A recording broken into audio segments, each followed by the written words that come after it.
very good morning and welcome to this edition of Morning Cafe. My name is Freddie Limoni. Today is 36 years since the 1998 bombing on the US Embassy in Nairobi. Oh yes, I'm used to Stanley Nyuringita. It is a Relationship Wednesday. We'll be telling you about that in a few, but then this is a panel that you're going to be seeing, State of the Nation. Quite a lot has been happening and quite a lot is going to be happening today. Yes. Kule Bunge, we do have members of Parliament. Yes, Daniel Manduku, MP Nyaribari Basaba, Danson Mugatana, Senator Tana River, and Beatrice Talachi, MP Dagoretti North will be in studio for this conversation. Do stand by for that and a lot more. And what I was telling you, dating the digital age, Samanga, love is in the air, but then can you get this particular love in the dating apps, in the social media? Will it be true love? Una swipe left. Una swipe left, am I right? We'll be trying to understand those dynamics with very young tax here.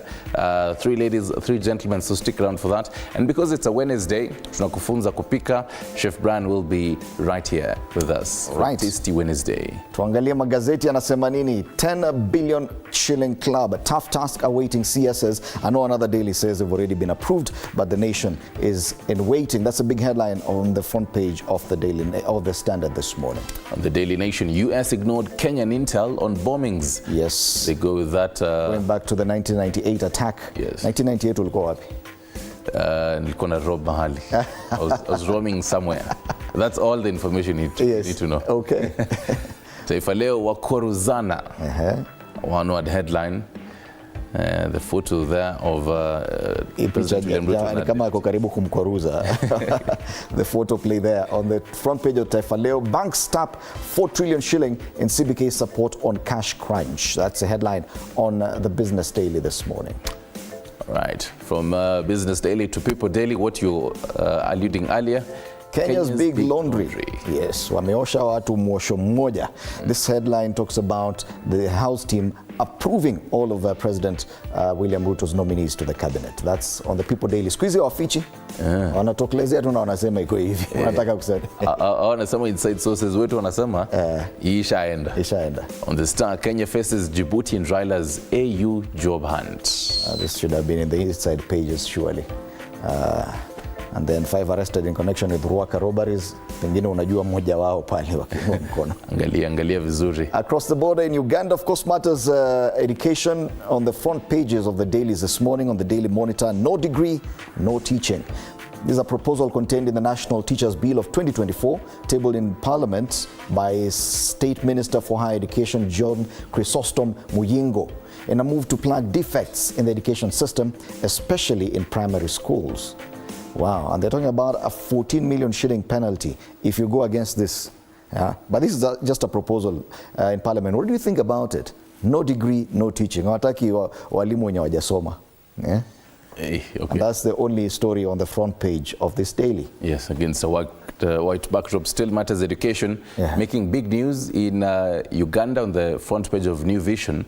Wanasema unlicensed teachers face 4 years in jail. So it's that particular new law, institutions to pay heavy fines, pages 6 and 7. Matters education reforms making it to the front pages of the dailies in Uganda. Across the border in Tanzania, who are these rapists? Still following up on that gang rape in Dar es Salaam. While the government and police state that investigations are ongoing, the true identities of the multiple men seen raping a woman in a viral video continue to fuel speculation and safety concern amid growing calls for justice and accountability. Yes, rightly so, there is a lot of upheaval and uproar following that viral video showing a gang rape incident in Dar es Salaam. Bus owners counting losses as SGR services take market share. Hiyo itabidi wazoe. SGR is here to stay. Na yao iko na stima. Basi sijui atasema nini. Kwenye gazeti la Mwananchi, Samia amaliza na agizo la viwanda hospitali. Sema kiasi cha fedha ambacho Rais Samia ameagiza kitafutwe kwa ajili ya kufanya maboresho kwenye hospitali ya rufaa ya Morogoro ili kuwa na hadhi na kutoa huduma bora kwa wananchi ni shilingi bilioni 5, shilingi za Tanzania zile. Lakini inaonekana taarifa kuu pale ni sintofahamu, giza nene kukamatwa waliotumwa na afande.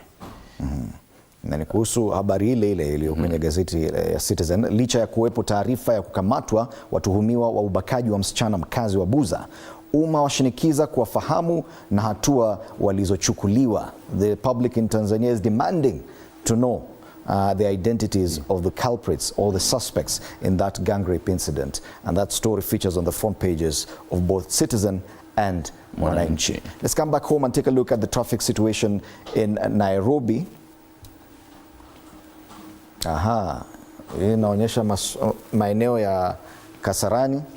So Thika Road is there, and something is building up just as you get closer to Outer Ring Road. A bit of a slowdown there after Garden City Mall, but nothing to worry about. Further down, past the Utalii Drift, traffic is also building up slowly at the Pangani interchange. Now, this is normal traffic. Yes, we do expect that this should happen at this time of day, that this area, the bottleneck between Kiambu and Thika Road, should be building up and as far as traffic is concerned.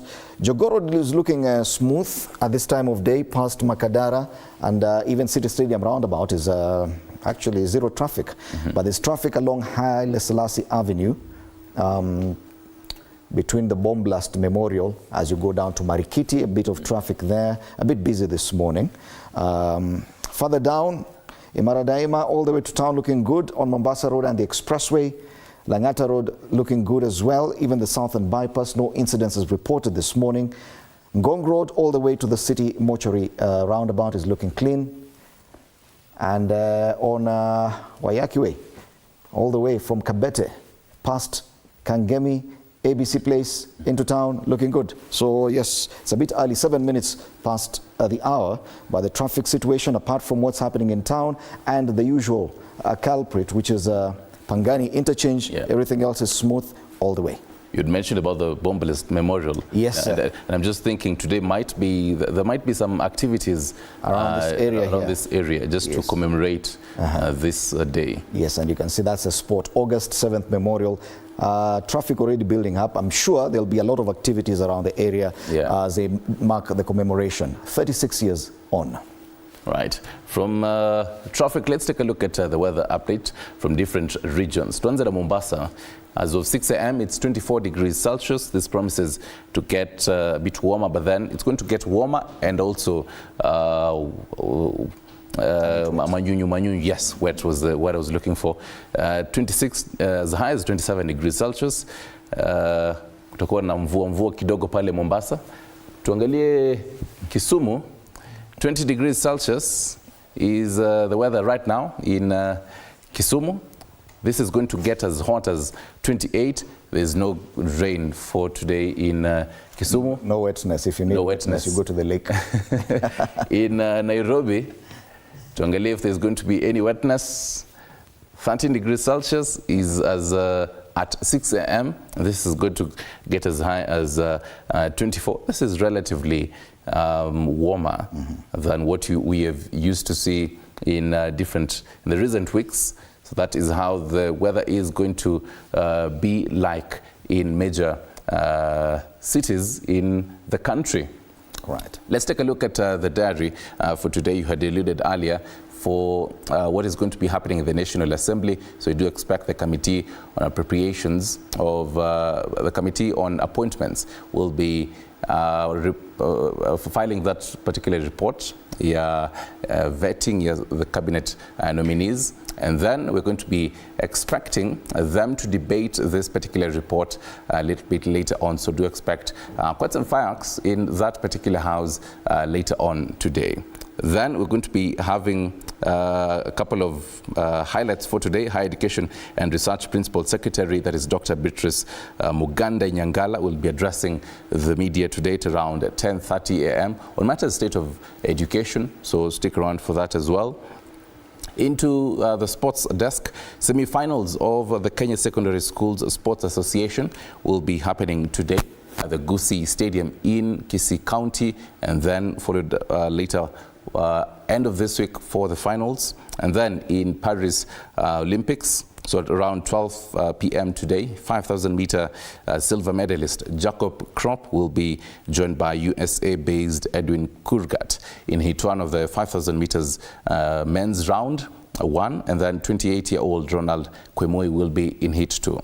At around 1 p.m. today, we do expect 800 meters men's round 1 will kick off. Wycliffe Kinyamal, Emmanuel Wanyonyi, and 21-year-old Kemboi Kidali will be participating in their respective heats. And then for the big for the big event for today, at around 10:43 p.m. today, we do expect Amos Serem will be competing in the 3,000 meters steeplechase together with Abraham Kibiwot and Simon Kiprop. This is the finals we do expect now for medal hunt tonight. All right. Oh yes, stick around for all that and a lot more. Right now though, let's get deep into the newspaper review.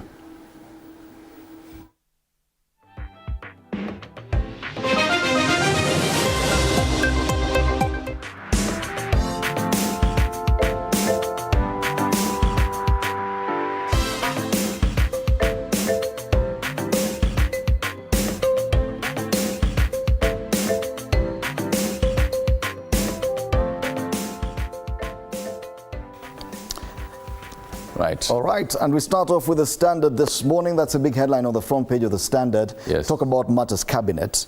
10 billion shilling club, tough task awaiting CSs. They say they are at a crossroads as the nation holds its breath ahead of tomorrow's planned protests. But some 20 wealthy Kenyans are preparing that they surmount public dissent, vetting and legal hurdles to join Ruto's cabinet. But equally daunting is a task that awaits them once they assume office. This is a coverage on pages 4 and 5 of the Standard.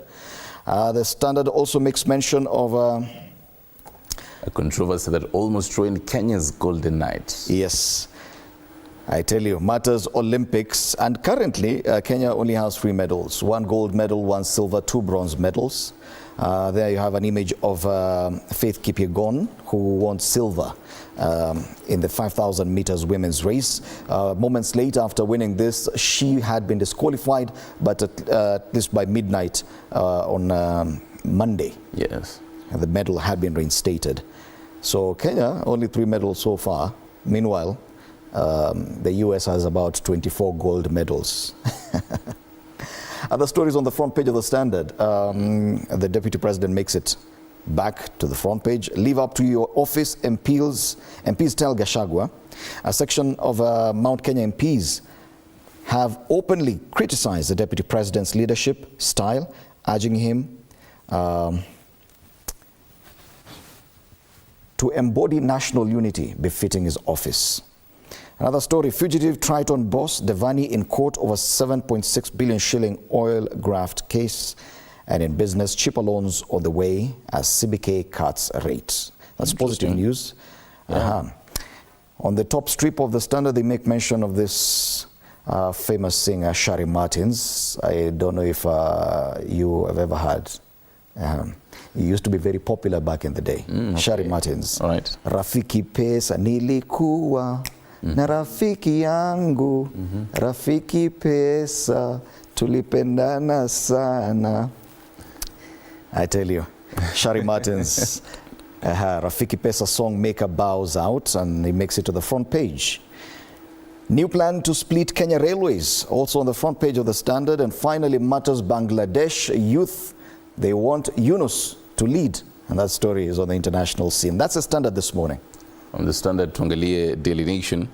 They go with a different headline than other papers. US ignored Kenyan intel on bombings. They say there's a costly lapse. On the 28th of July 1998, Kenya's intelligence boss, Brigadier Wilson Boynet, sent an urgent telegram to the US Embassy in Nairobi. The Americans did not respond. So 10 days later, the ominous warning contained in the intelligence brief would unfold in horrific fashion, leaving hundreds dead and thousands injured. More is on pages 2 and 3. They say Al-Qaeda claimed responsibility for simultaneous raids on US embassies in Nairobi and Dar es Salaam. So we will also be expecting some events also in Tanzania as they mark commemoration for this day. The 36th anniversary. Yes. Other headlines, Palachini, why GACHAGUA is unhappy with his government. In the past 2 months, Deputy President Rigathi Gachagua has come across as a man struggling not to explode over the political pressure surrounding him and painting the picture of a tormented soul. And recently, he came out to say that whatever I said in that interview, I received blessings from my boss. So that again brings up different kind of dynamics on that story. On the left, matters education. NAT threatens teachers' strike. So Kenya National Union of Teachers has accused the Teacher Service Commission of delaying remittance of statutory and other deductions such as bank loans and late payment to health providers. More is on the back page. You can read that warning of teacher strike. They also make mention of Devani to face fresh charges. And a final headline, Pale Kipyegon recovers after 5,000-meter late-night drama and cruises in 1,500-meter hits. She wins back her silver medal, gets yellow card. And that is a nutshell of Daily Nation. The People Daily is very bold this morning. They talk about Kenya's big laundry, and we have an image of Parliament, the National Assembly. So that is the laundry. Watu walioshwa mwosho mmoja. They talk about vetting. House team approves President Ruto's cabinet nominees despite objections by citizens over integrity of some candidates. And this story is on page 6. So apparently, as far as this daily is concerned, it is a done deal. The Committee on Appointments has already made its report, and in that report, which will be presented in Parliament today, lakini hawashasema mwosho mmoja. Wote ni wasafi kama pamba. Yes, this despite some of the members of that committee having some other opinions saying our nominees, they should not get into that. Despite the fact that EACC and the US government saying some of these nominees who have some integrity issues should not also be there. Lakini committee inasema, according to now this paper, that this memorandum that was brought by Kenyans, about more than 70, does not hold water. These allegations zenye mnasema they don't really hold water. So and as far as the numbers in Parliament are concerned, when it comes down to voting, we know exactly how it will go. The numbers are heavily tilting towards one side. Na hapo ndio mwisho wa hii maneno. Na kwanza sasa hivi venye one ODM has got into this government, or some members of the ODM, as they like to say. Even the other members of the ODM party will be supporting their own to stick in cabinet. The only other story given prominence on the front page of the People Daily, police chiefs lay strategy to quell Gen Z demos. So yes, police came out and said tuko na mikakati ya kuzuia maandamano. Yeah, kesho. And so one wonders, between the right to picket and protest peacefully, why would police come out and say we are ready to counter you? Shouldn't they allow you to do this? They should actually be saying we are ready to ensure that the protest will be peaceful. Yes. Not to counter the Gen Z protest, but at least mention of what is anticipated for tomorrow there on the front page of the People Daily. Very bold headline there. Very interesting on the top strip, very top strip, why Nairobi is a country's brainiest county. That story is on page 3. So hapa ndio unapata some watu wote machupi wote wako Nairobi. Okay, that's the People Daily this morning. Tuangalie the Star, which also has a different headline than other dailies. Kenya faces Djibouti in Raila's AU job hunt.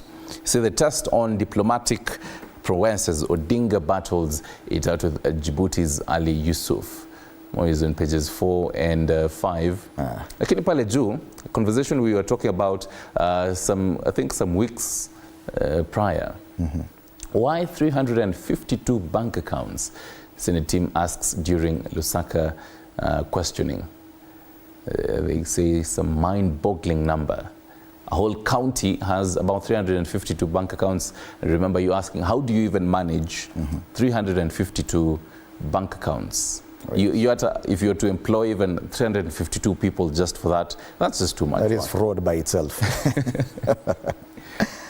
Interesting headline there. And you know, if you put such a headline where people are conversing about current affairs in Kenya, utambua focus. You're talking about AU here now. We have other bigger fish to fry. Well, something interesting that might just pick your eye this morning as you flip through the Star. Pale chini, they say spreading the risk. Legislators step up calls to split Kenya Power and its monopoly. So the lawmakers want Kenya Power to be split into independent regional units with autonomous managing directors and budgets to help improve efficiency.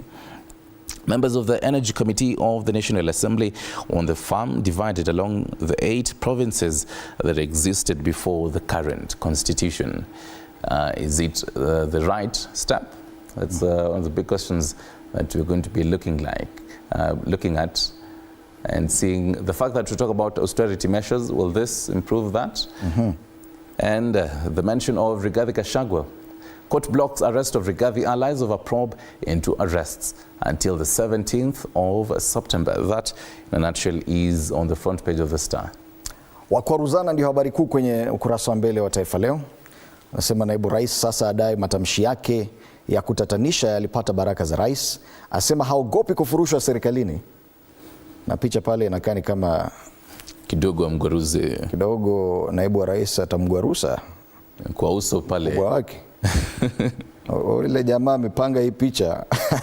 Alafu muonekano wake rais anavyotizama pale chini. Salale. Makali aliyotoa naibu rais Rigathi Gachagua kuhusu masaibu yake serikalini yameanika wazi mikwaruzano ya kisiasa ambayo imekuwa ikiendelea kati yake na mrengo wa Rais William Ruto katika serikali ya Kenya Kwanza. Habari zaidi kwenye ukurasa wa pili. Maswala ya siasa yamepewa kidokezo pale chini. ODM ya waka kuhusu vyeo vya uongozi. Kenya ya muomboleza Shari Martin. Wakenya wamuomboleza msanii Shari Martin aliyevuma kwa wimbo Rafiki Pesa. Na maswala ya kule Amerikani na uchaguzi, Harris ateua Tim Walz naibu wake. Pale juu kwenye ukurasa wa mbele wa Taifa Leo, bunge lataka KPLC ivunjwe vipande 8. Habari yenyewe pia kwenye ukurasa wa mbele wa gazeti lingine nimeona.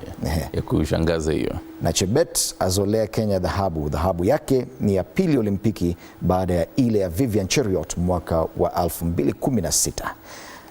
Na hizo ndizo habari kwenye Taifa Leo. Let's talk money matters now on the Business Daily and see a couple of highlights focused on this paper. First off, the big headline, bank taps 4 trillion cash shillings in Central Bank of Kenya support on cash crunch. They say lenders took another 81 billion cash shillings via the daily lending facility. They also say figure surpasses the total of for 2023 of about 2.93 trillion Kenyan shillings. Other headlines, Pilot Chini, funding drought slums breaks on Mobius 13-year venture. Say Mobius Motors Kenya delivered a car it believed could traverse the country's variable road terrain with comfort and versatility. After 13 years, the automaker's ride in Kenya has hit the end of the road as funding dried up. On the right side, Kwayotika, Treasury okays 158 billion cash shillings Adani Africa 50 power deals. They say India's Adani Energy Solutions and Africa 50 are set to construct power transmission lines and substations under a public-private partnership, PPP, deal valued at a combined $1.22 billion. That's about 158.24 billion cash shillings, the National Treasury has revealed. So apparently now there's the Adani Energy, Kando na the airport. All right. As well. Into matters, companies, hostels, constructor Akon to raise 2.8 billion cash shillings for growth. And into matters, finance, the FSD, that is the financial sector deepening, eyes small farms in East Africa with 39 billion Kenyan shillings debt fund. So if you're one of those farm owners, that's something to read on for you today. From Business Daily, tuangalie the cartoons. Caricature. The caricature this morning. We start with the cartoon on the Daily Nation. They talk about matters protests, but not in Kenya. They're talking about what's happening in Nigeria, what has happened in Bangladesh, and a caricature there of the Nigerian president making a call and saying that the Bangladesh protesters are making his seat hot. You see now, the protests in any country have an effect in a different country. It started here in Kenya with the Gen Zs. In the Daily Nation here. Bangladesh picked it up, and now Nigeria is also hot, and the president's is a bit uncomfortable. That's the Daily Nation, the cartoon on the Daily Nation. So there's that seat. I can see Uganda's president looking at that seat. He is quite worried. Nyuma yake ni wetu President William Ruto. He's also looking quite. He's gritting his teeth, looking worried as well. And then also Nigeria's president there saying, "These Bangladesh protesters are making my seat hot." Oh yes, very hot. Yeah. On the Standard, matters political party politics in Kenya. They have a hippopotamus there that has been labeled UDA, and it's just about to swallow a fish, a green fish.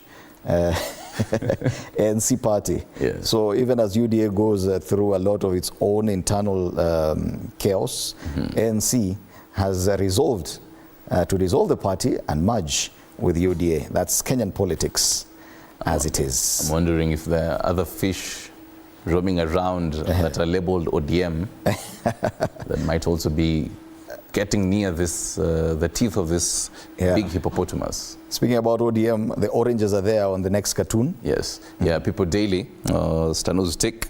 They have a gentleman there, amevalia ile crown ya Murima, and above him there's a big cloud, a black cloud, and a thunderstorm, imeandikwa impeachment. And this gentleman wearing this Murima crown says, just a passing cloud. And yes, as you say, kuna oranges around him. He's trying to maneuver his wheelbarrow. Yes, but then from over oranges. Yeah, so he's probably driving this wheelbarrow the wrong side. Oh yes, and you know, ideally, if you're the one who's using the wheelbarrow, you will be on the other side. Yes, so he appears to be doing. But we used to do this when you were small. Yeah. Yes, we used to play with the wheelbarrows like this. Time kulikuwa na wheelbarrows. Had they invented wheelbarrows then? Nice one. The cartoon here is about the oranges and the wheelbarrow, and that's the one of the People Daily today. Just a passing cloud. Oh yes. These conversations, this whole passing clouds, oranges and UDA hippopotamus, ikimeza ANC small fish. As well as what is going to be happening in the National Assembly today. Actually, as early as 9 a.m., the Committee of Appointments, the National Assembly, itakuwa ina file and present this report, vetting of the 20 nominees of the cabinet secretaries. That is going to be happening, and then later on they start debating. That is going to form quite the conversation today. The fact that Kopane Leo, you have members of parliament. Oh yes. I'm curious what their view is, the kind of mood that it is going to be, because the last time we ever saw this kind of debate is when a huge percentage, things were different, the dynamics were different then. A lot has changed, and the big question is, has the National Assembly been able to redeem itself so far for people to actually have confidence in the work they do? One of the biggest jobs they've done after coming back from recess, of course, is the vetting of the cabinet nominees. Yes. So we'll have two members from the National Assembly, that's Daniel Manduku, MP for Nyaribari Masaba, and Beatrice Elachi, MP for Dagoretti North, alongside Danson Mongatana, Senator, Tana River County. Do stand by for that conversation, and you can be part of it as well through our social media pages on X at TV47 News and on Facebook TV47 Kenya. You can always tag me on X. My handle is at Fred Indimuli. Mine is at Nyeringita_. Coming up at around 8 a.m. on Relationship Wednesday, we talk about love and in the digital age. Do you think you can find love in the digital age, in the whole dating apps? Utuambie 22047 on WhatsApp 0793267279. We'll be opening our phone lines then, so anza kutafuta credit as early as now. Later on, tunaingia kwa kitchen na wewe kufunza some culinary skills. Tuchukue break. Let's take a break now.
Hey there, friends! Welcome to Kids on the Block, where fun and imagination come alive.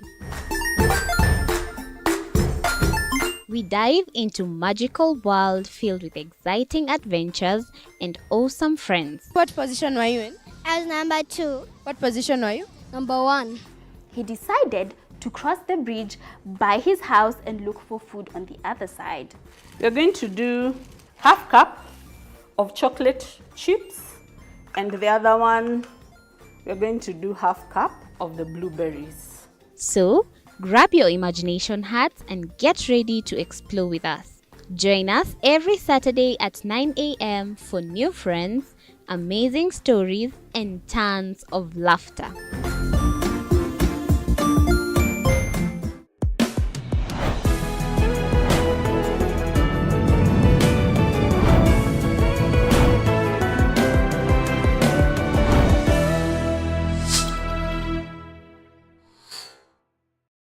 Join us as we explore the journeys of those who defy the odds and break barriers.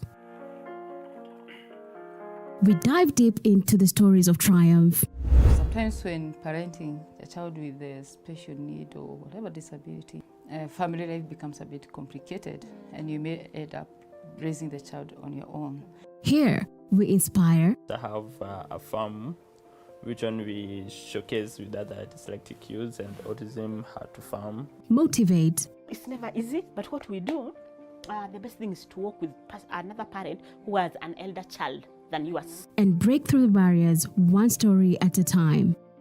Push your boundaries beyond the limit. Saturdays at 8 p.m.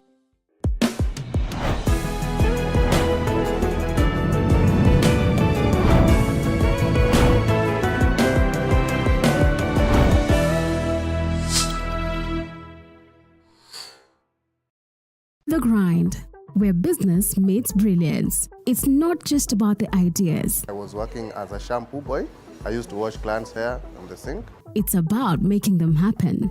From big wins. In primary school, when we would be asked what people want to be, I was categorical that I want to be a nurse. To hard lessons. The consoles change, the gaming equipment keep changing. We cover it all. Tune in to The Grind, where every episode is packed with insights. The person who is serving customers, always be a customer-centric. Strategies. When you pay attention to detail, you get luxury items. And stories to fuel your ambition. Don't just dream it, grind it. Mondays at 7:30 p.m.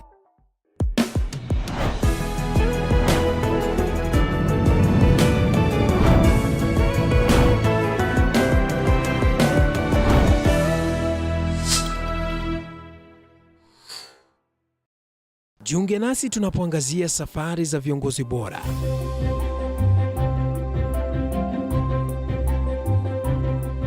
Kutoka kwa ushindi mkubwa hadi masomo magumu. Wakati wetu kwamba wasichana si wa kusoma, ni wa kuolewa, ng'ombe ipatikane, wazazi wakuwe watajiri. Tunashughulikia yote.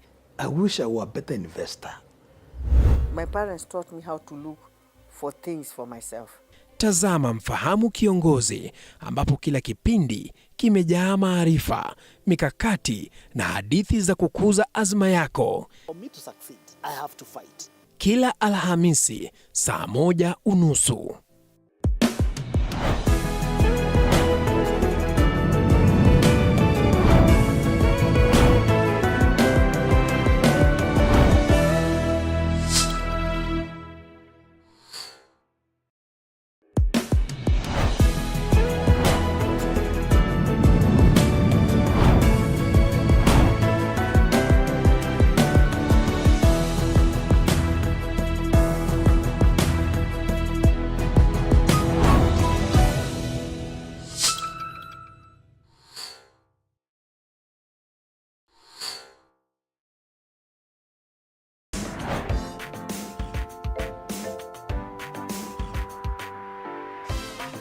All right, welcome back. You're watching Morning Cafe on TV47 with me, Fred Indimuli. Time for us to take a look at the headlines this morning. A very interesting one on the front page of the People Daily. Kenya's big laundry, and they've used the image of the National Assembly. That is a big laundry. They talk about the House team approving President Ruto's cabinet nominees despite objections by citizens over integrity of some of the candidates. Big news today. We do expect the Committee on Appointments of the National Assembly to be presenting its report to the National Assembly today.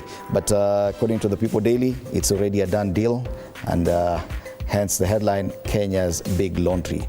Allow me to introduce my panelists this morning. We do have two members of the National Assembly, and that headline appears to be referring to as a big laundry. We have Beatrice Elachi, MP Dagoretti North, and Daniel Manduku, MP Nyaribari Masaba. But before we even get to that issue about Parliament and its conduct, which is a big discussion, probably give you a chance, Madam Elachi, to talk about our performance at the Olympics. So far, we only have 1 gold medal, 1 silver medal, and 2 bronze medals. A lot of people have been talking about Kenya's performance at the Paris Olympics. It is an opportune time to congratulate those who have won already. But do you share in those concerns that probably the medals are coming in a bit slow this time round? First, congratulations to Chebet for giving us the gold, and for our own faith with all that she went through. And even just getting the bronze from our world, I think she's the world holder. Mm-hmm. But then to say that, will I blame the athletes? No. I blame ourselves, how we prepare our teams. In a very, people started knowing they'll be going to Paris. Mm-hmm. Like 5 years ago, and they've been preparing for those years. And that's why this time round you can see China has really come, you know. Mm-hmm. They're the ones now leading in the medals, even though Americans have more, but in terms of gold, they have more. Mm-hmm. And so it is something we should ask ourselves, how do we prepare our teams? Do we give them an opportunity to just even go? Did they ever go even to Paris to just train one time there, mm-hmm. and run and just do a practice, because that is where they were going to go in the end? Mm-hmm. I believe many of these countries, they have taken their people through all this. Then we also need to come in with other disciplines. I think we have sustained so much in the athletics, but we are forgetting we have everyone practicing very hard, and they come even here in Kenya. Mm-hmm. Those who are practicing, who are running now for the steeplechases and all that, they come here, they practice here also, those Mzungus. So you cannot say we cannot also go and learn the other disciplines that are, there are so many. Oh, yeah. So, and so we have to open up our brackets, we have to start preparing our young people, bring an academy. You see, all these things, we have people who would have wished to bring academies in Kenya. But where do you start? Yeah. A country where everyone, when you start working in the sports departments, the money everyone is asking for you to just start something small. It's very ridiculous without looking at how do we move forward? Mm-hmm. How do we, and that's why we have young people now questioning. Because if we had just opened doors for them, today they would be doing something for themselves. Yes. Yeah. Okay. And looking at the medal standings, the US leads with 24 gold medals, a total of 86 medals so far. And second is China with 22 gold. So you see, they came yesterday, yes. And they just beat them. Because yesterday, the Chinese were ahead. But yes, US had like 79 at that time, and Chinese had 55. Yes. But you know, because of gold, they put you up. But now just see, one night and everything just changes. Meanwhile, Kenya is ranked 31st. Because of the athletics now. With our 4 medals, 1 gold, 1 silver, 2 bronze medals, Kenya is 31st, tied with South Africa. Bwana Manduku, what is your feeling? And do you think that probably the kind of issues we are facing internally with our politics and all could have, to some extent, contributed to this kind of performance? First of all, thank you very much for inviting me to this station. It's my first time to be here. Karibu sana. I couldn't agree more with my colleague, Honorable Beatrice Elachi. the problems and challenges that we face as a country, right at the leadership, is obviously being reflected even in our performance in the sports. I feel very sad that one gold medal, which ought to have been Kenyan, went to Bahrain of all countries. That young girl is from Makueni. And you ask yourself, how could a girl from Makueni be running for a foreign country? And that is the crux of the matter. But more than that, I want to congratulate those who have been able to give us medals so far. And let me boast that one of them is my constituent, Mary Mora, the 800 meter bronze medal. We hope that even as we participate in the remaining days, Kenya will be able to harvest more medals. I want to agree with Madam Honorable Beatrice Elachi that we need to now focus on other disciplines. I was very happy that we entered a competitor in the fencing through another lady, Ndola, and we had one lady in swimming. I think we now need to focus on the other disciplines. There are many Olympic disciplines where we don't compete. But we must also look at our team selection criteria. We must also look at training and acclimatization. Some of these athletes landed in Paris a week to the competition. And obviously you get challenges of the weather, acclimatization. And then when you look at the team composition, I still have a feeling that you cannot have a team where for every one athlete, you have one support staff going to Paris. We still have a lot of joyriders. Granted, this time we didn't have a minister. I probably would have had even more. But we need to look at the athlete. Do you think that lack of a substantive CS for sports? Everything boils down to leadership. Without a head, it is very difficult to get the rest of the body functioning properly. And so, obviously, even if they lacked a head, it shows that even the one who was there before may not have done very well.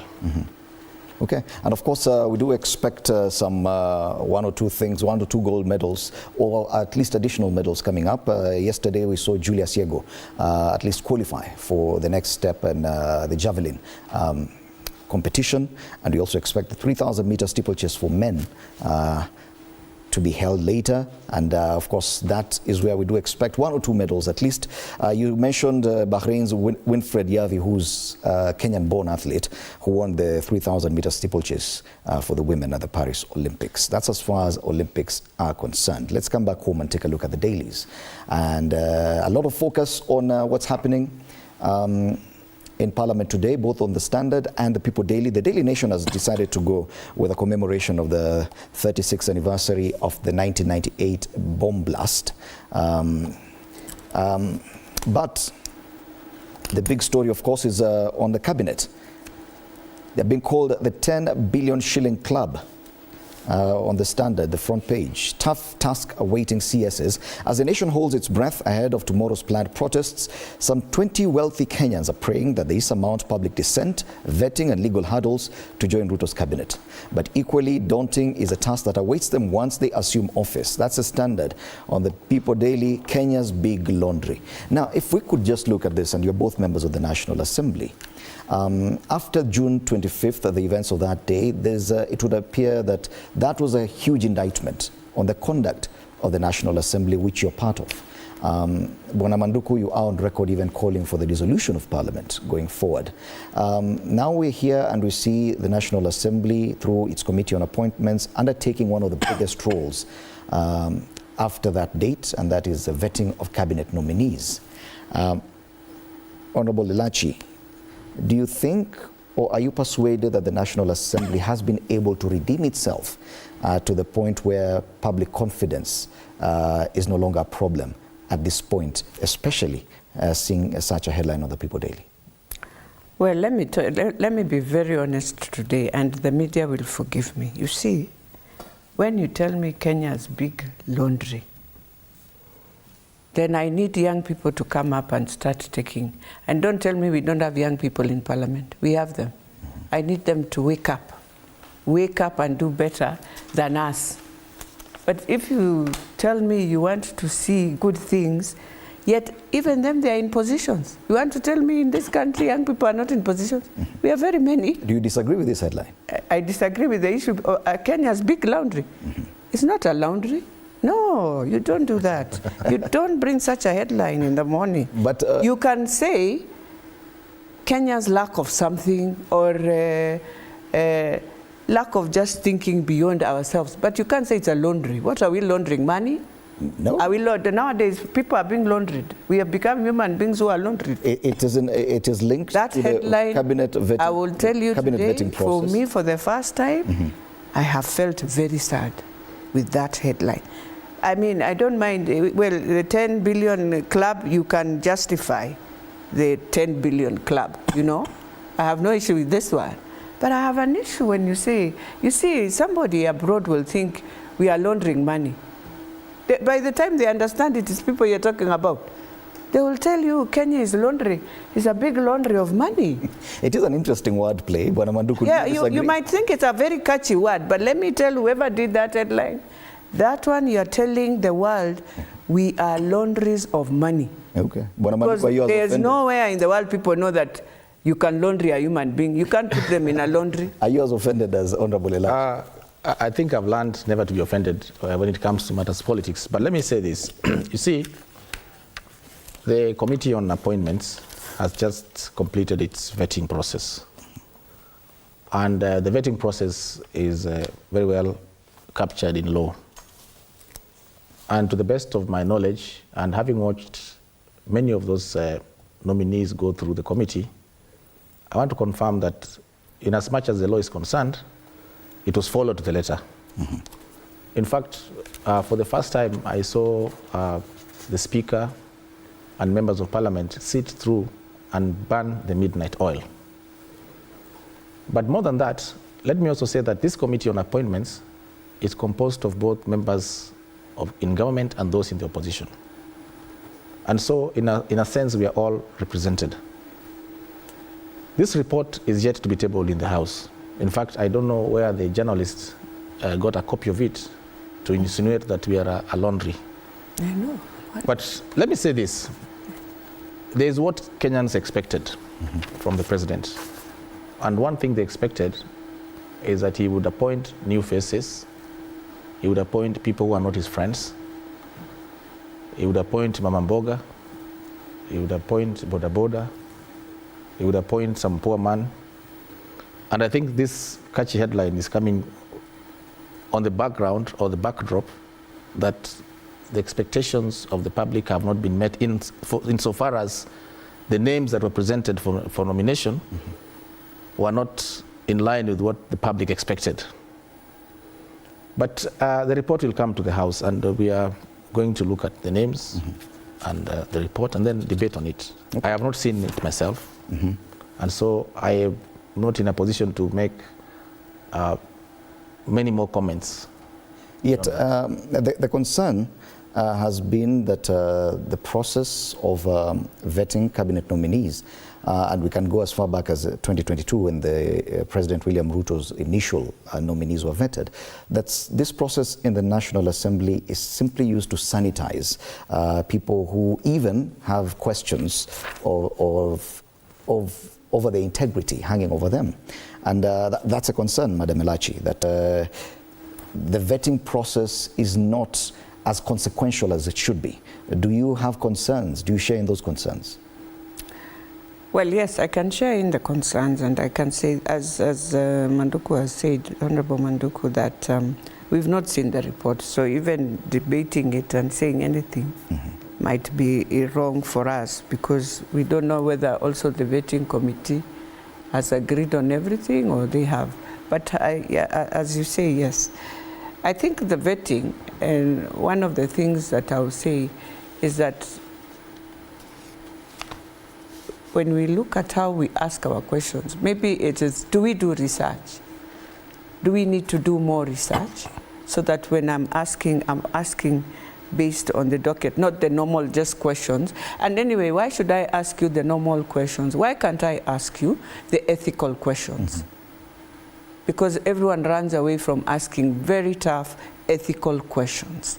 Ethical questions starting from your family. Yeah? How do you take care of your family? How do you take care, if you have wife or wives, how do you take care of them?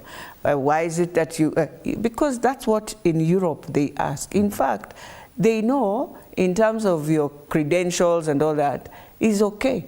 But now in the moral value, that's where you are hit hard. That's why you must ask, because you come into this office, it's an office that, yes, you have been given the privilege to be in, but there must be some values that we must see.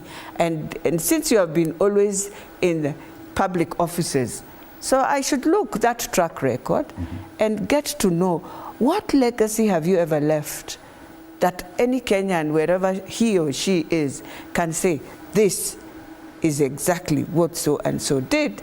And so, yes, I approve that, yes, you can move and go and do something. I think maybe that's where we should start also, and that's why Kenyans are maybe angry, because they're saying, I know so and so. I know Elachi, I know Manduku, I have seen them, I have seen what they do and what they do badly, and they want to see us as members of parliament being bold enough to question that. Okay. Are you concerned that probably there was an obsession about the net worth of the nominees, and that's what everyone was talking about? You are worth. Yes, because Kenyans, we just look at materialistic money, and we are just saying, oh, the money, oh, so and so has become 100 million more. Huh? But then, is that the main?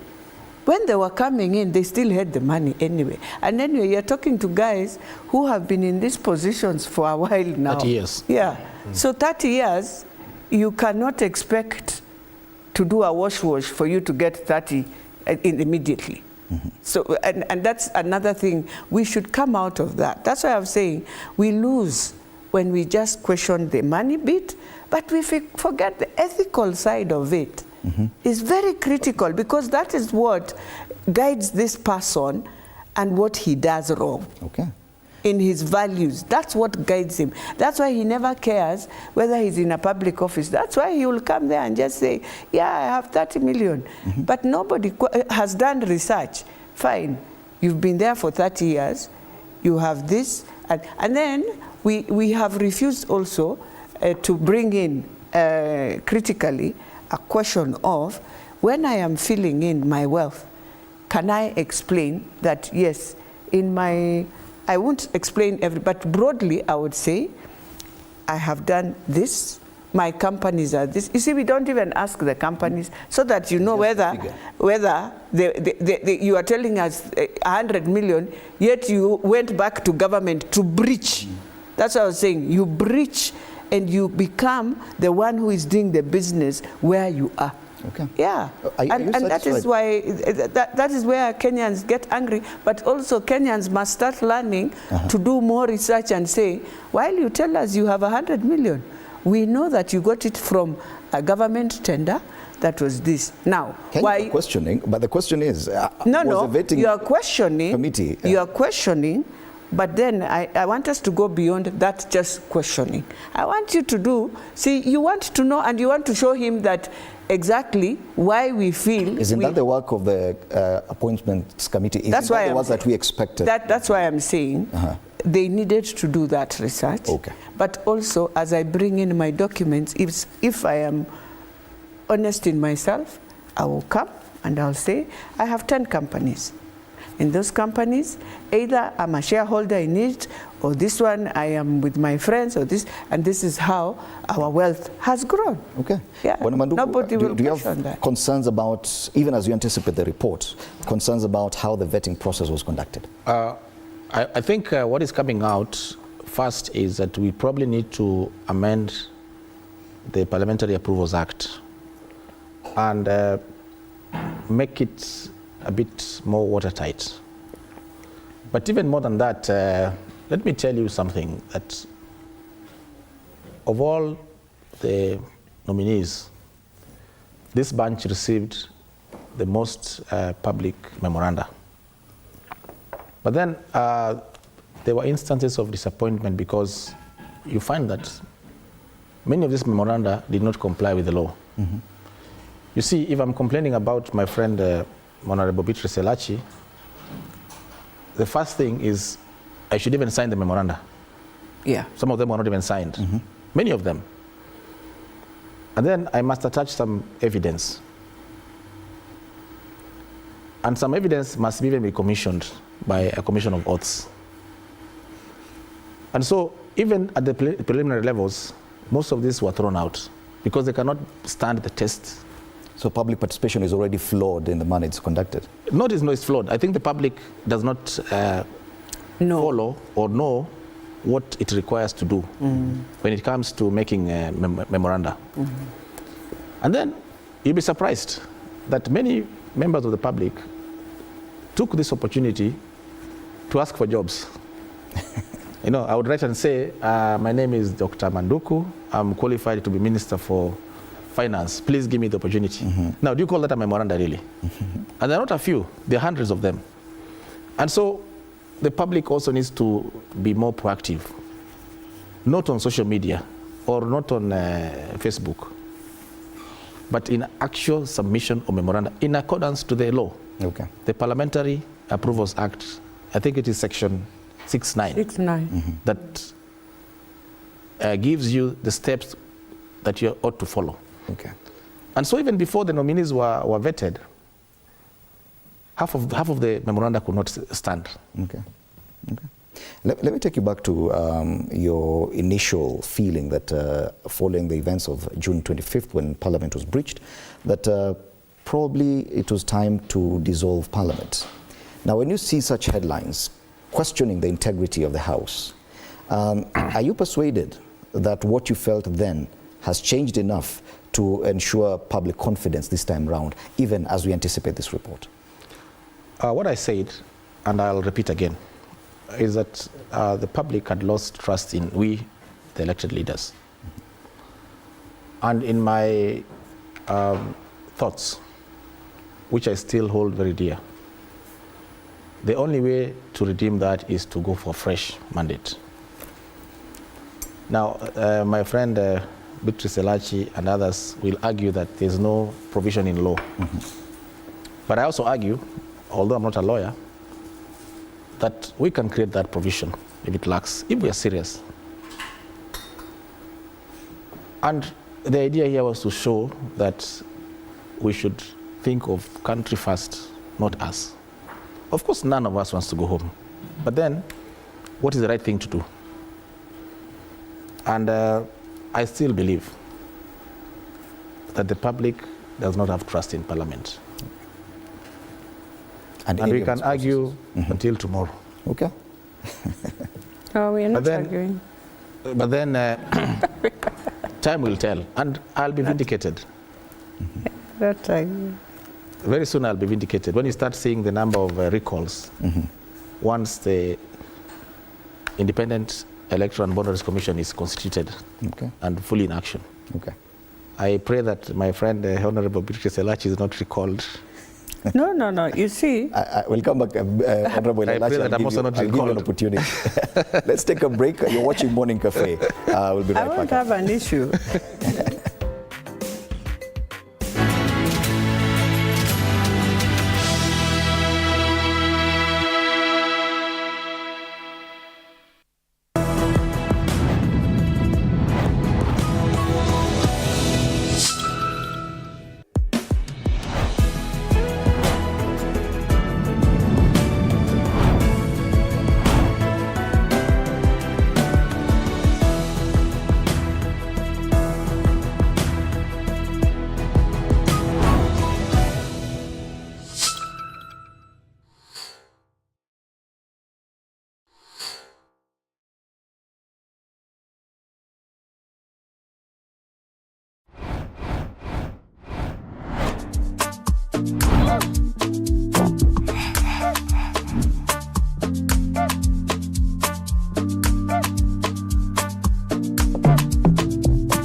Hey there, friends. Welcome to Kids on the Block, where fun and imagination come alive. We dive into magical world filled with exciting adventures and awesome friends. What position were you in? I was number 2. What position were you? Number 1. He decided to cross the bridge by his house and look for food on the other side. We're going to do half cup of chocolate chips, and the other one, we're going to do half cup of the blueberries. So, grab your imagination hats and get ready to explore with us. Join us every Saturday at 9 a.m. for new friends, amazing stories, and tons of laughter.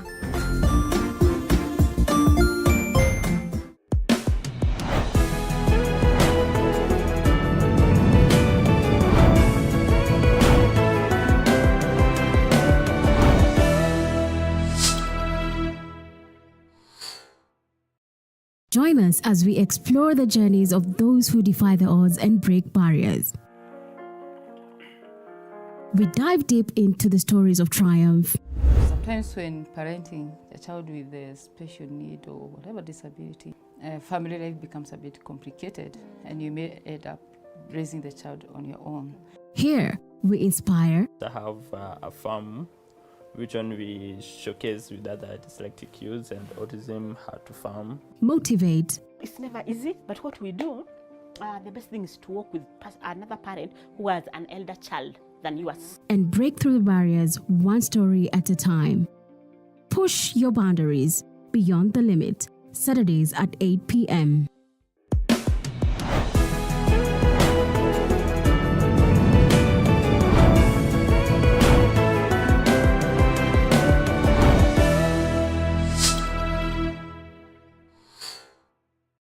The Grind, where business meets brilliance. It's not just about the ideas. I was working as a shampoo boy. I used to work.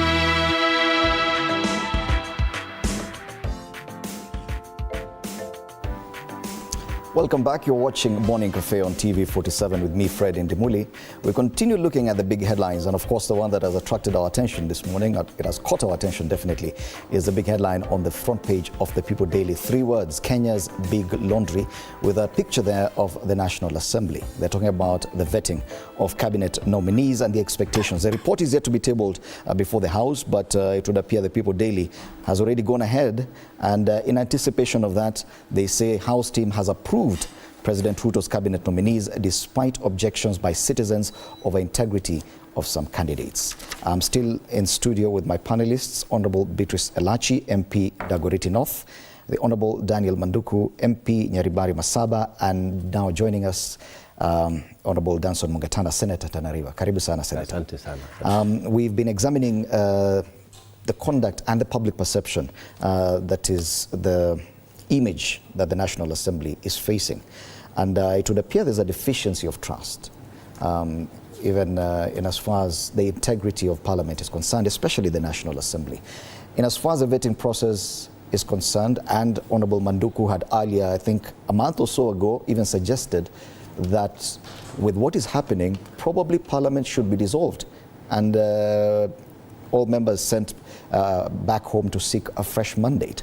And in as far as public confidence and the image of the National Assembly is concerned, do you see that problem?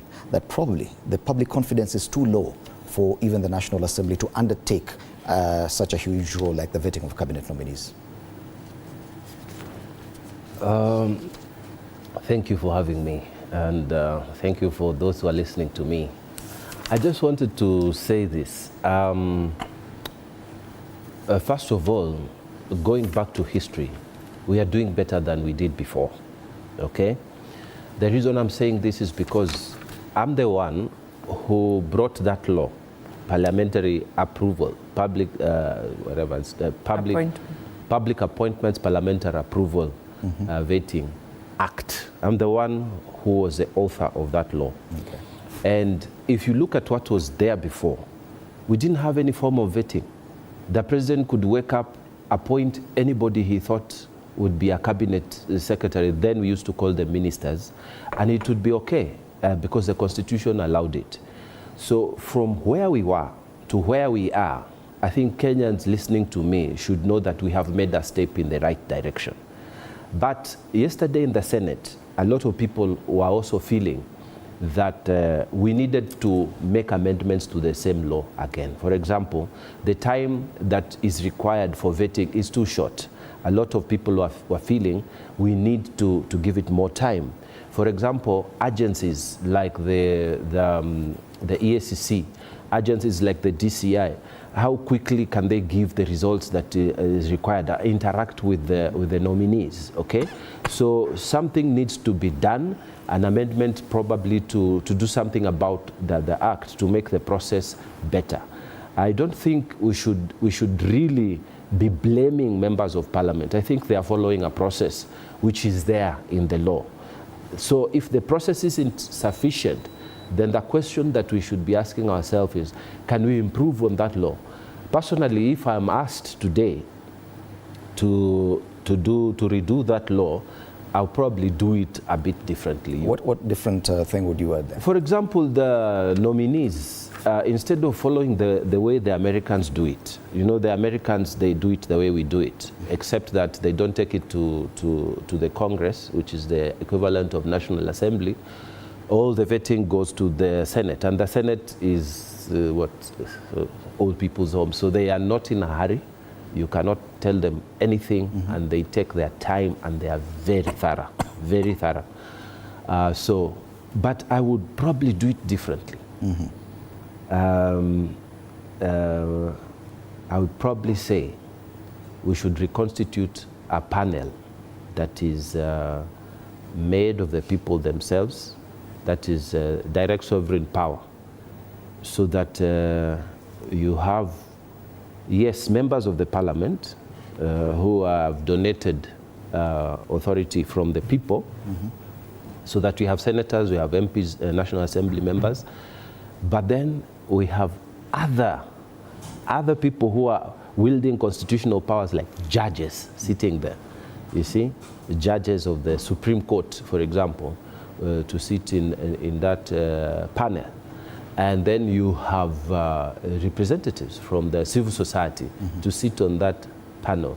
So if we could redo that law, probably we will get different results. Okay. Probably some of the nominees would do like I've said before, that you tell the president, no, thank you, because you don't want your laundry to be, your dirty linen to be exposed to the public. Okay. So I would say that with the law that is present, they're executing a process.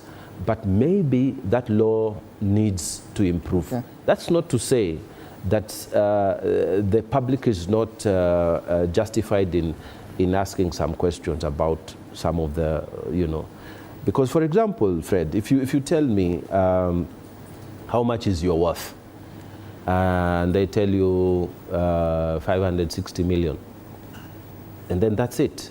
No follow-up. I mean, no, you don't ask me, when did you get it, how did you start, and all, have you been filing your returns, and how come last year you are at this level, this year you've jumped by 100 million. Acknowledging the inadequacies of that law, do you agree that probably this headline on the front page of the People Daily is apt, or do you feel like Honorable Elachi feels it's a bit unfair? It's unfair because, you're trying to tell everybody else that there wasn't a single member of parliament who was honest and was doing his work.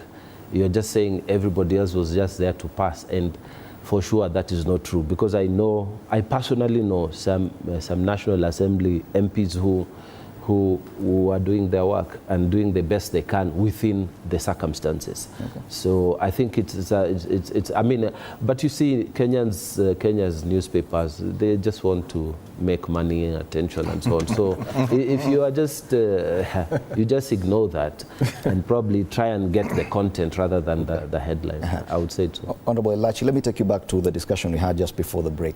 The feeling by Honorable Manduku that probably the image of the National Assembly has been tainted to an extent that public confidence is so low, and probably the only way is to dissolve Parliament and go back, seek a fresh mandate. And it's something that not many members of the National Assembly would agree with. I'd want to get your sentiments on that. Do you feel that even as you sit in the National Assembly, the sentiment out there is not positive at all when it comes to the job you do? Well, yes. I mean, when you look at everything that every member is doing individually, I think, you know, I will say the way senior Senate and I think my Honorable Manduka has also said, everything starts from the leadership. For us to get into where we are, I am sorry to tell our leadership in Parliament, of both sides, you have made us come to where we have reached. Because some of us would really beg and say, let us be ourselves. Let us express what is right based on what is for the country. And it does not mean you're criticizing the president. Yesterday, we were talking about a circular which was brought in that now nominees of constituencies must go through public service. That does not mean I am talking about the head of public service. No, we are saying you have taken it to the wrong direction because 290 constituencies, we normally have 9 members. Times that, when will you clear? And you have a bigger duty, you have huge responsibility in the office of the head of public service. People now got to personalize. Nobody was personalizing. We were saying it is going to affect it has already affected. Some constituencies up to now are unable to constitute because they are still awaiting approval. So what does that mean? It tells you the problem is not the president, the problem is us. Because how did we allow even that to happen? Because definitely we gave the powers from the National Assembly. And we decided to create an office which is not supposed to be there also. So who is the problem? And I'll tell Kenyans, the problem is the National Assembly.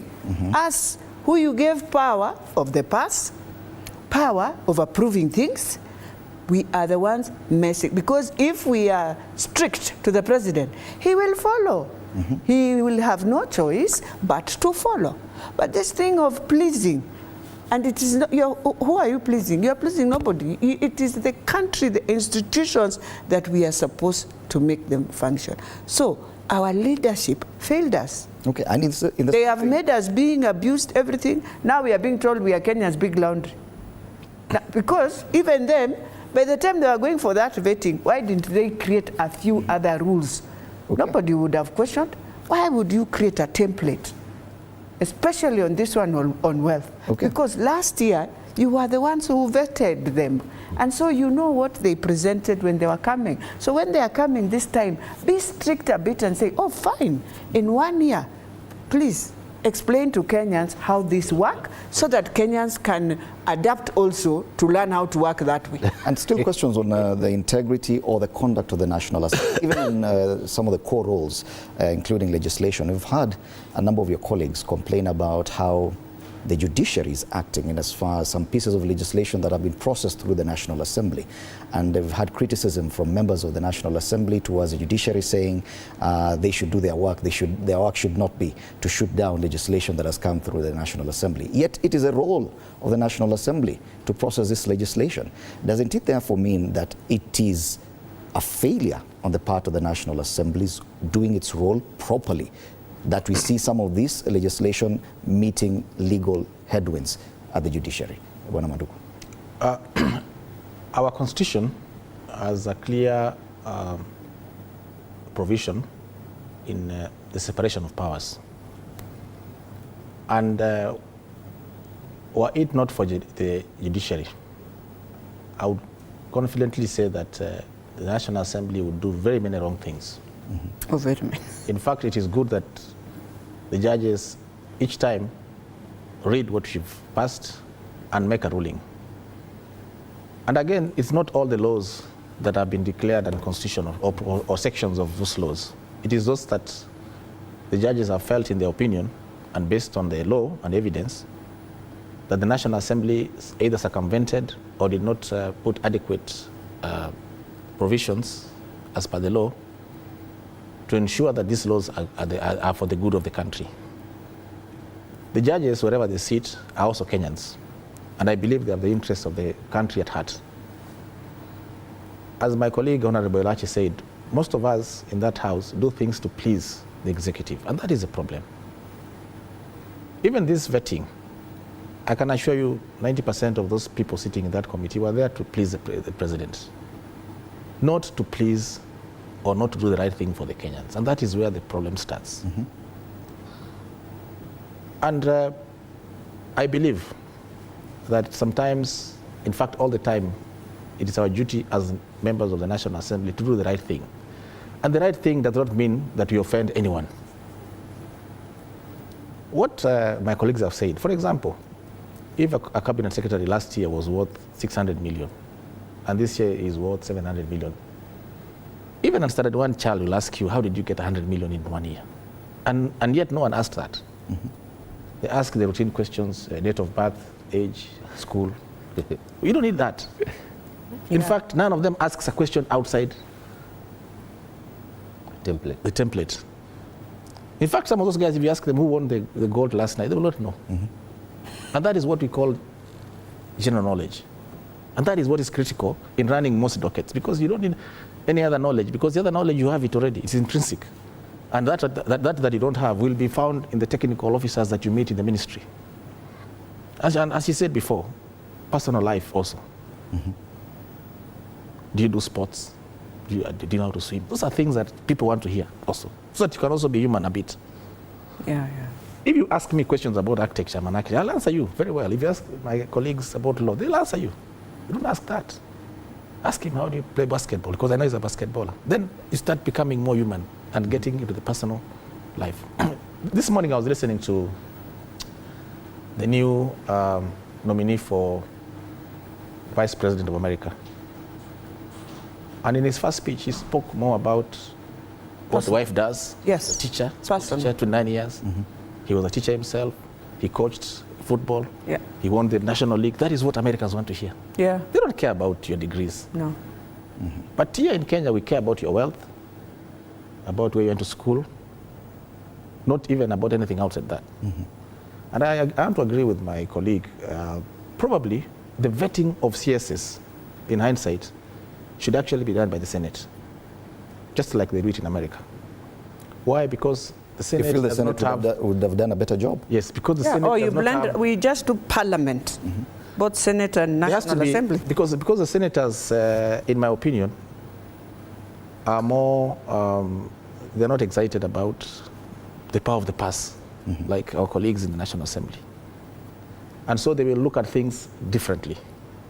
And also then it will also separate the powers, so that you who allocates also does not decide who's going to spend. That's already a very good check and balance, in my opinion, as it happens in the Congress and the House of Reps in the US. It appears we're in agreement that probably the vetting process is not at 100%. Oh yeah, we're in agreement. We're in agreement. So even as we anticipate the tabling of that report in the National Assembly, a lot of questions will be asked, but the indication, at least in as far as the People Daily is concerned, that it is a done deal, that the committee has already approved all the nominees, and the names will be presented for the National Assembly. But you see, let me not say done deal. Let me just say, and sorry for cutting you, is that we are saying, and to thank Senior that he thought through at that time for Kenya. We are saying we need to amend. We are saying very soon we want to come out of these things of asking me how I went to school. No. Before, because if you have been in different sectors, it means at that time they asked you that question. So we don't need that.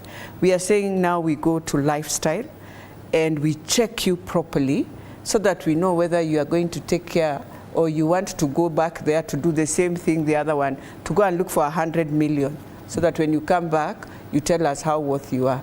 In fact, it tells us also EACC has a very big challenge because they also don't check. Because if I have given my documents to you, I'm not telling EACC, go and look how my certificate. No. Forget about that now. Because in Kenya, anything is possible in terms of certificate. Let us now go back to the lifestyle of this person. And we will, and not just your lifestyle, how you're doing good. Again, if you have been in a position of prestige for 10, 15 years, and again you're having issues, then we shall ask you. Because it means you're not a good planner from the word go. But do you agree with this? Because I had the Speaker of the National Assembly who was chairing that committee, when one of the nominees was asked something about his personal relationships, and the Speaker quipped and said, we will not allow issues to do with someone's bedroom to be discussed in this committee. Do you agree with them that probably these are the kind of questions that should be asked? Now, those questions will start because, you know, it's a family unit. And as you go into that, you are going to take care of Kenya is a family. Okay. So we will want to know how you are taking care. It does not matter how many you have. We are saying we are very happy you are polygamous. But how do you normally take care of the first one? Have we ever seen and heard that you have done wrong and you have run away from your duty, you are now concentrating on the last one? Should be the question. Okay, Senator. I don't know about that, but I'm thinking that we have more space in terms of how we should do the vetting. And I want to agree that personal life actually matters a lot because it actually defines the kind of person who is going to sit at the helm of the ministry. But having said that, I wanted to also tell Kenyans, Parliament, that is the Senate and the National Assembly, is a representative of you, the Kenyan people. Inside that house, there are very young people, there are very old people, there are big professors there. Okay. There are people who never went to school much. And there are honest people, preachers, bishops, and they are thieves. They are just a representative of your society. It's yes, they are them. They are them. Yeah. So calling for dissolution of that house, you bring the same people, I guarantee you, you will elect the same mix. So even if you dissolve today and we bring it tomorrow, that Senate and that National Assembly will be the same people, a reflection of the society. Are you saying it's impossible to demand for accountability from houses of Parliament? We are not saying that. We are saying that improve on the systems. Don't say we dissolve the House. Because even if you dissolve the House, I guarantee you the election will be a reflection of the society we live in. So that's a zero-sum game and waste of resources. That is taking a hammer to kill a fly with a hammer. Let us be realistic. If the system is not working, let us fix the system. And let us say, okay, here we are not happy. We can do this. And I think Kenyans have vetted they have vetted the vetters. They have vetted even the system that is vetting those vetters. So they can now make very informed legislative proposals so that the process is much better and we can get better results. Because as they say, garbage in, garbage out. So if the system is not good, it will not clean anything. It will not give us anything good. Enough with the cabinet vetting now, because I think we've spent enough time on that. And as I talked this morning, let me tell Kenyans where our system has gone down. It starts with us. In the morning you wake up, where do you throw your garbage? Why is it where you're selling your sukuma wiki, there must be garbage? That's where we start. That's how bad we are. If we clean, then that day you will throw out all politicians because you'll have cleaned just the small space you normally have and ensure you put garbage at the right place. Right, I want us to move to something else that has been making headlines this past week, since Sunday evening when the Deputy President gave an interview on a wide range of issues to a number of vernacular stations. Today I can see the Deputy President also features on the front pages of a few headlines. On the front page of the Daily Nation, why GACHAGUA is unhappy with his government. On the Standard, live up to your office, MPs tell DP GACHAGUA in response to some of the assertions he made in that interview. And on the front page of the Taifa Leo, wakwaruzana. Sema naibu rais sasa adai matamshi yake ya kutatanisha yalipata baraka za rais, asema haogopi kufurushwa serikalini. This issue of impeachment, or the possibility of impeachment of the deputy president, is something that I think is even on one of the cartoons today. It is still a big discussion point. And many people are talking about the possibility that now that ODM appears to have moved or to be leaning more towards the majority side, that the numbers in the National Assembly could be skewed enough to achieve a supermajority that would be key in any such endeavor. Bwana Manduku, you are a member of the ODM party. Do you agree that those concerns are real? That even the deputy president should be concerned that now that ODM is working with the majority, it is very possible for him to be impeached? I think by way of reply, I want to confirm that I have not had or seen any motion with the intention of impeaching the deputy president. We have not discussed it in our ODM parliamentary group meetings, nor have we discussed it anywhere for that matter. I think the talk about impeaching the deputy president, as one member of parliament told me yesterday, is a figment of his imagination. No one is ready to impeach him so far. But then, having said that, if the motion comes to the House, every member will be at his own volition to decide which way. But I myself, as member of parliament for Nyaribari Masaba, cannot go that route because I believe I'm a reasonable man. You would not support and I have no personal vendetta with anyone. Even if it is a party position? When it comes to such motions, even if it were a party position, I would defy that myself. Absolutely. Okay. Why am I saying that? Even in the constituencies we come from, we find people hurling insults at us. And I always tell them, you can hurl insults to Manduku, not the office. If we get into the habit of impeaching people we disagree with, then we start disrespecting the office. And I want to draw your attention to one case, a famous case in history. I think it was in the US some time back. And the president of America was going to be impeached. I don't remember which president. And one man, a senator from Arizona, saved the president. He did not save the president, he saved the presidency. I think we must start respecting the offices, not the individuals. I may not like the deputy president as a person, but I must respect the office of the deputy president. Having been elected and having been sworn into that office, for whatever reason, it does not mean that if we disagree, and my senior Senator Mukatana said very well, every quarrel need not lead to a divorce. I think if I were the deputy president, I would sit pretty and do my work. Correct. That's my position. Okay. And this is a position that any reasonable person will see. Because if we start doing that, every other deputy president will be impeached. But there are concerns every about deputy governor will be impeached. The relationship between the president and his deputy, and this is not just the first instance. We've seen the strain it puts on that administration.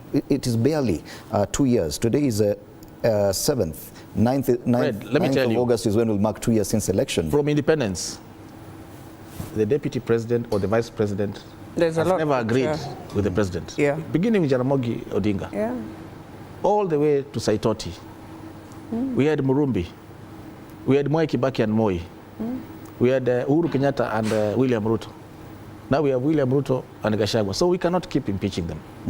Okay. What do you feel about this? Because seeing the deputy president come out and list the number of frustrations he's going through and talk about these things in public like this, is it sustainable to run an administration like that when your deputy is out there talking about how uncomfortable he is in that working relationship? We've had several vice presidents or deputy president. No, deputy presidents we've had two now. Yes. Vice presidents we've had several, but the second in command. And I would hold this opinion myself that as a country right now, we have very deep questions that we need to deal with.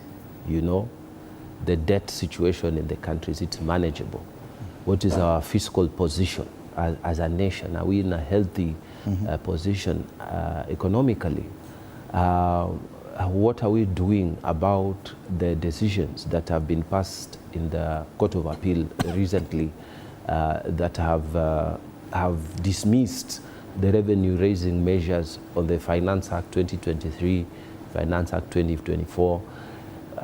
We have a huge problem in the road sector because of unpaid bills. What are we going to do about it? There are issues to do with agriculture.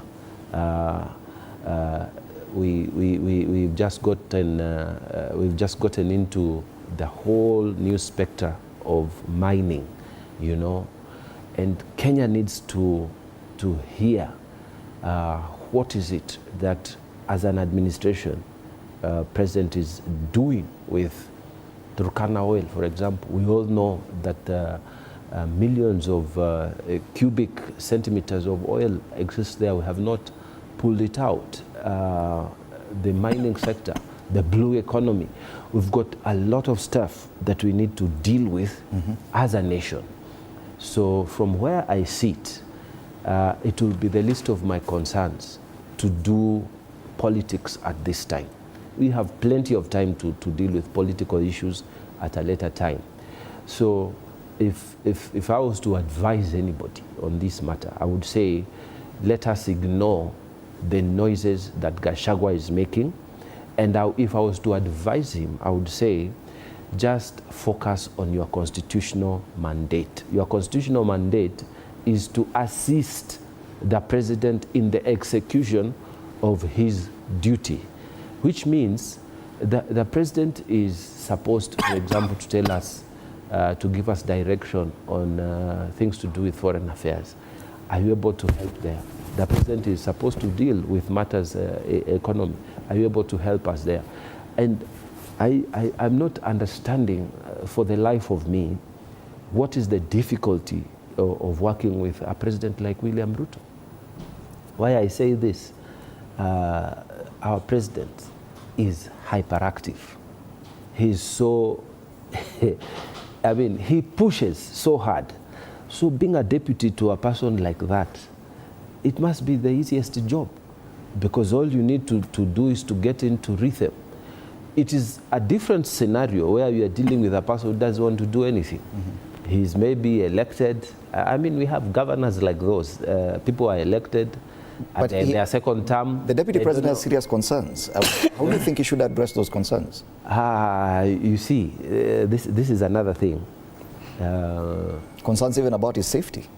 Come on. I mean, let me just say this. When you accept that role, and actually the record shows that you actually fought for it to be there. So when you accept that role, you are not the boss. You're not the boss. Just accept that you are not the boss. You are assisting the boss. And if you have a hyperactive boss, just know how to deal. If you have a lazy boss who doesn't know, just know how to deal. Don't go and give us this drama. I'm going to run away. You know, I'm going back home. Yeah? You are married, so I don't know for how many years. You say, I'm still going to go back home. You know, I don't want this life. What, and you don't leave. You know. I don't understand. And we are familiar with that. What I'm saying, you are all familiar with it. I mean, nitarudi kwetu, and then in the evening you still find him there. You still find her there. So I don't think we need this drama, sincerely. And my honest appeal, like a Kenyan, I'm asking, can we have answers on the roads, on the hospitals, on the economy? What are we doing about the debt situation?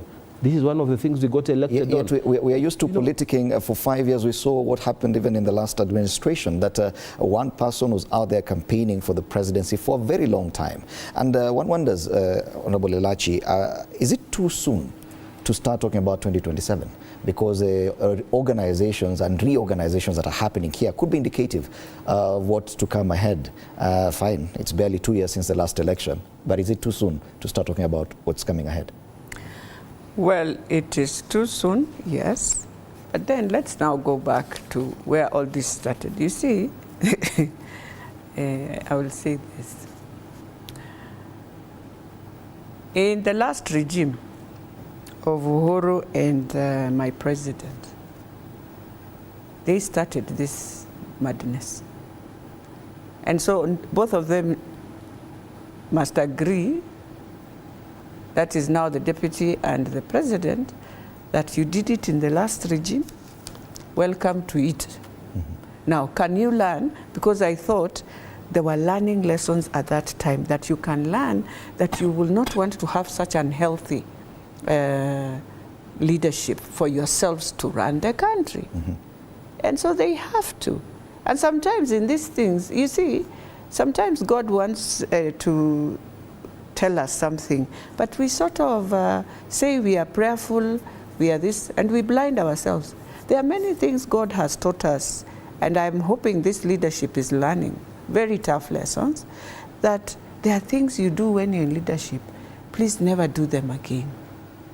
That number one, if you decide this is how you'll run with your president, then respect that presidency, because that is the president. You will hate him, you will, but remember, everything also God covers for the country, because God knows this man or this person is leading his people.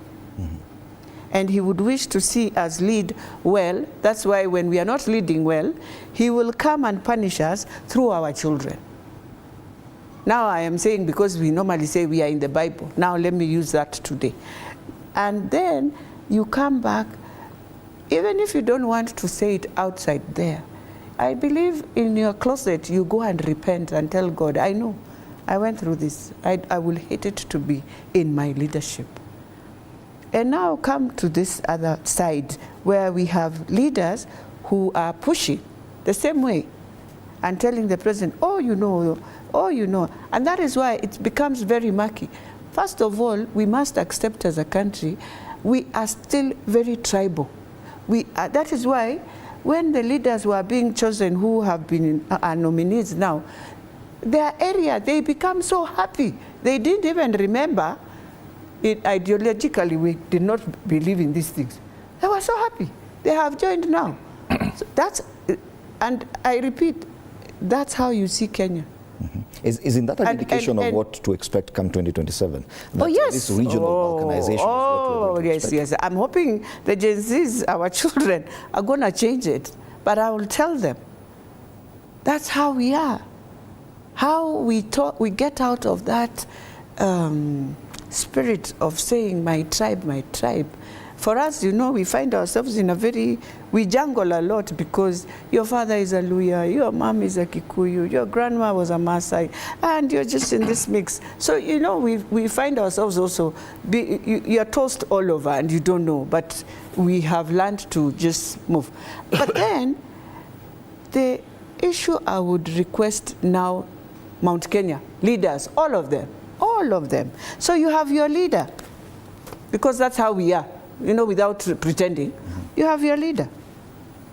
He's here, whether good or bad. That time when you were saying this other one was bad, you felt this one was good. So please don't come again and start another war and throw it to other people to deal with this, that. No. You carry your curse the way you started it. Mm-hmm. And this tells you, next time, never, ever, ever do what you did to your first leader, who was Uhuru, and now to the deputy president. Mm-hmm. Never do that. Okay. And so they have to learn to live with him. All I will beg the deputy president is that now focus, Kenya, because you are the next two. Mm. But then this is what I'll tell also my president. And I'll tell the media. You know, when the deputy president was the deputy president, every morning he was somewhere on a headline. Every morning. You'd go on Nation, I think if you go to the archives, you will find many cartoons, what. You build him. He's now our president, so you have to respect him now, because media built the deputy president, to be very honest. Yes, everything, whether it was negative, but he was there. Now, media has started now with the deputy president again. So if he becomes president tomorrow, will you blame yourself? As a media? Yeah, you should not blame, because the more you build, the more we are getting to learn about him, the more everyone, even in the rural, know, we want to know this. Yeah. This is how you did with our president. And so now, I want to. So far. So if you feel these are not news, don't put it as news. It is definitely news. Oh, good. So if it is news, then let us continue, because we don't know what's central, but I will want to tell Central Province, you try and bring whatever you are bringing. I know, as Mheshimiwa said, I am part of that team. I am not going to take the same way I said when the president was Uhuru. Whether I liked or disliked him as a person, I respected the presidency. Okay. And today, I am respecting the presidency of Dr. Samoei William Ruto, the presidency. Which includes... And I will, of course, I will respect the deputy president, I will respect the president. And you would not I be will part of any impeachment process? Where I feel wrong. Would you be part of any support? No, I never even voted for him. So now why am I impeaching him? Okay. What has he done for me? I know he has always said, I start with the region. Respect the region. I respect him for that. But can we, so for me, I have to respect my region called Dagoretti North, and I have to work for that Dagoretti North. Now, he has to, all the leaders, even the ones who are telling the president, you know, this one is the bad one. I want to tell the president, you have seen for yourself. Okay. You have seen where Kenya is. Don't engage into this. This is not your problem. Correct. Your problem is Kenya, and it is bigger than the deputy president. But you can see very fast that the conversation starts with the deputy president. Then we go very fast to the region, and the regions that different leaders represent. That indication going forward to 2027 is very telling of how the politics will shape up. We are 3 years away, yes, but there's a different generation here talking about being tribeless. And yet the political class are very fast grouping in their regions. What do you think will happen come 2027? I'm not very good with the political predictions, having been in Parliament just for 2 years. But I can guarantee you that come 2027, our political formations will reflect our ethnic composition. It is not likely to change. Our young voters, who we hope will be registered in time for the elections, will also fall most likely in those formations. So that those of us from Kisii will be advocating for Kisii nationalism, just like the Deputy President does it for Mount Kenya. And so at the table of sharing, it is those formations that will come and cut the cake. And that is how politics is done everywhere. I don't think it can change with our generation. Probably 2027 may be a start, given the kind of uprising that we've seen in the last couple of months. And going forward after that, maybe in subsequent elections, these tribal formations may start diminishing. But then 2027 is too soon for a flip or a 270-degree turn. In fact, in 2027, we are going to rally even our smaller tribes. I'm going to rally the Kisiis together, because we feel that in this administration, we've got the short end of the stick, both in Kenya Kwanza and in ODM. And so going forward, we are going to have our own formation as Kisii people, Kisii nation. And come to the table. You're not even represented in the cabinet. Well, traditionally we have 2 members in the cabinet since independence, but this time we have 1. We don't have a single PS. We've always had 5, 6. from independence, and you can check the records. And so be asking ourselves, is it that we don't pay taxes? Are we not shareholders in this country? And so going forward, we shall form our formation, which is going to be very strong, and come to the table and negotiate with people from Tana River. Senator, are you concerned that this conversation has headed this direction that fast? You see? No, it is very sad. I mean, it's very sad that we are going there. And the unfortunate thing is that it is the Deputy President who is taking us there. Because when you, as a national leader, for example, if the President starts saying, my Kalenjin people speaks in his dialect, you know what will happen? I will also start feeling, no. What about the Pokomo people, the people in Tana River, like the Orma and the Wardeis, the Mnyoyaya? How can we also protect ourselves against the bigger tribes? It's the effect, the net effect of my people from the mountain. My business is to, protect the mountain. I think it's a very unfortunate kind of politics, because I would want a political competition where you sit there, you say, my plan is this, and I sit and I say, my plan is this, and people vote on the plan. But the way the politics is being run now, it's very unfortunate. We're actually taking a step back, because the last elections, we had a lot about the UDA plan, you know, and in response, the other side was also saying, no, we also have a plan. They are saying we also have a plan. They're not saying we have the tribal formations, you know. So this is unfortunate, but it is what it is. We have to live with it. When I see this deputy thing coming up again, I go back to my county. In my county, the current governor had, he's serving a second term. He had a first term deputy, and it was so acrimonious, you know, that even the office was locked, the car was taken away. And eventually their relationship disintegrated. But it's the same governor with another deputy governor. And you never hear a single complaint. So the only person who has changed is the deputy governor, but it's the same person who is still the governor. So we are saying, just learn how to work. Are you suggesting that a change in the deputy president could mean a better working relationship? Let me tell you, by the way, I predict that in 2027, Gachagua will not be the deputy president. Not be the right. Yeah. And definitely, Gachagua will be running for president. Okay? He won't make it, but his target is to get a tribal support. So those who want to do tribal politics will follow him. But I know for a fact that you can't choose the same person to work as your deputy in a situation like the way we had in Tana River.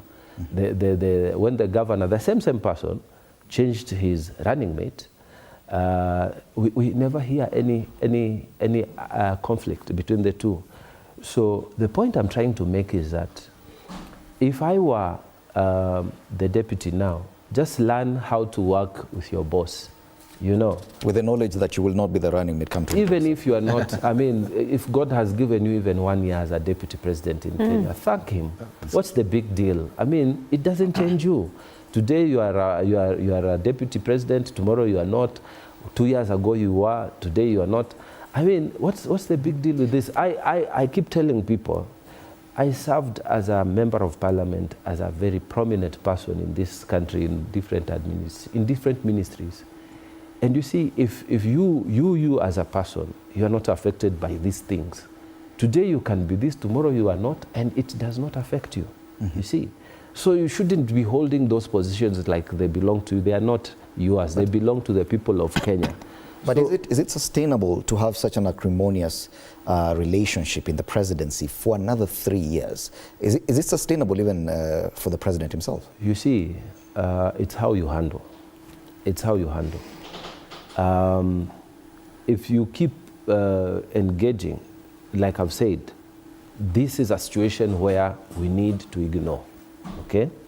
If you keep engaging, then you're just fueling the conflict. And again, I would say the same thing to the DP. Please focus on Kenya. Focus on doing what brought us into the administration. And if God gives you another chance to be a DP, fine. But from our human, prediction, I wouldn't appoint you if I was a president. I would never appoint you as a DP in my next running. Okay? And for now, I'm not for the people who are saying, let us have an impeachment. I'm not for them. Because I think the problems that Kenyans are facing are very serious. So let's not go into the politics, and let us not agree to be dragged. What kind of result do you feel, or do you think an impeachment, if a group comes and pushes through with it, what do you think the consequences would be, if at all an impeachment would be successful, or an attempt at impeachment? I see. Okay, within our formations, there are people who are extremists, there are people who are moderate, there are people who are just on the low, you see. And I think the moderates and the ones who want to focus on what brought us are more than those who are extremists. So I see a situation like this, and this is what I predict. Someone is going to file that motion, and there will be a lot of debate, but then it will be withdrawn. Because the moderates and those who feel like I do, that let us focus on the issues, are more than those who are extreme. And this is the appeal I'm making to the DP. Don't fire this situation. Okay. Just focus on assisting the president. Just like the president, I am glad the way he has handled so far. He's never responded, and he should not. He should just focus on the problem that Kenya has now. Okay. The deep issues that we have now, those are the things that brought us into this administration. For sure, we didn't ask God to take us into government so that we can fight amongst each other. I think that is the wrong approach. Let us focus on the issues that brought us. And GACHAGUA should also focus on assisting the president. Just focus on your job. If you feel that you need to leave at some point, nobody will hold it against you. It's your political interest. It's your political, nobody will hold, but don't start telling us, oh, Mulima or what. At this time, you are the deputy president. I've said it many times. You are the deputy president of the Republic of Kenya. You see, I have always had this challenge. Like in our own small county in Tana River, as big as it is, the population is small, and the tribal, formations are, they're just crazy, But as a senator, you see, you have to focus on what brought you there. I can't keep on talking about my Murima, because it is wrong. Okay. It is wrong. Just like governors, just like senators, just like members of parliament, because some members of parliament are elected within areas which have also those ethnic issues.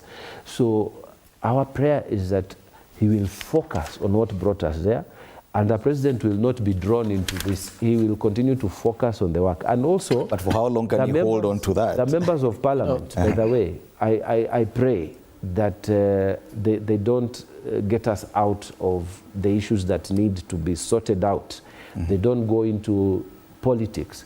The last 2 years of the administration, or 1.5 years, it's okay. But for now, let us try and fix the economy. Okay. As you make your final comments, tomorrow is the 8th of August. There is anticipated protests. They're calling it NANE NANE. As you make your final comments, kindly comment on it. Do you still feel that the direction the younger generation are taking should persist? Honorable Elachi, final comment.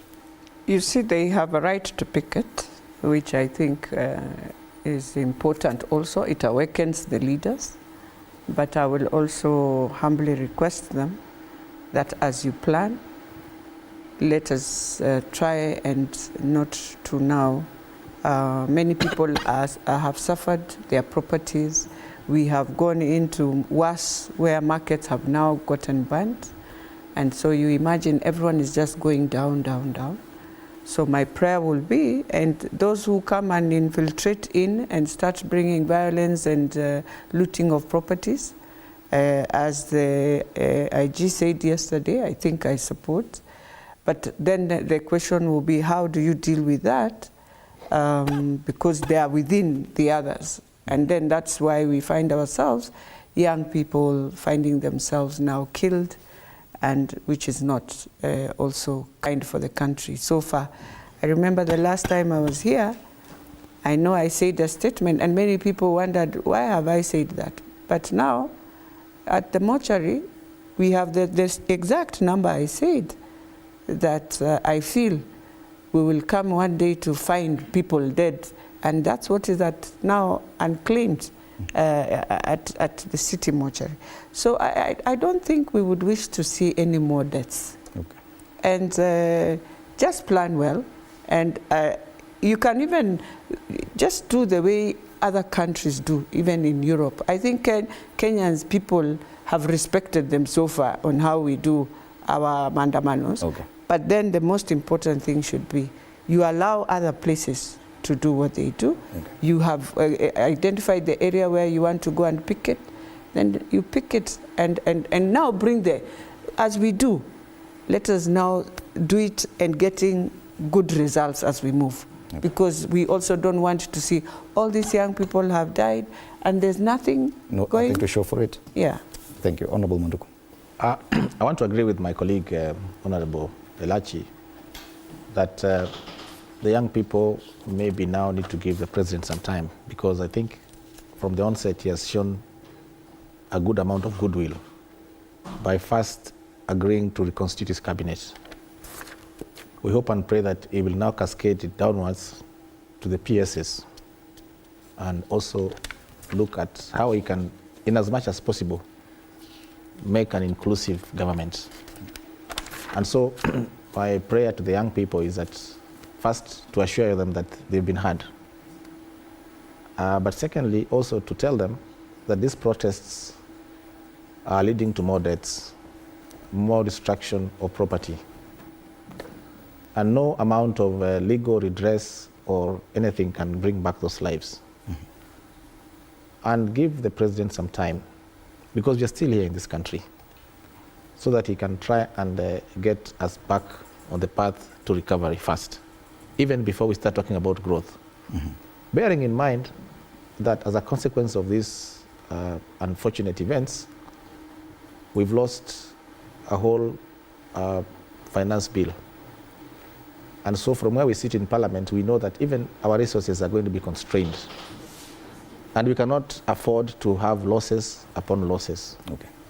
So I urge the young people to be more cautious and to restrain themselves.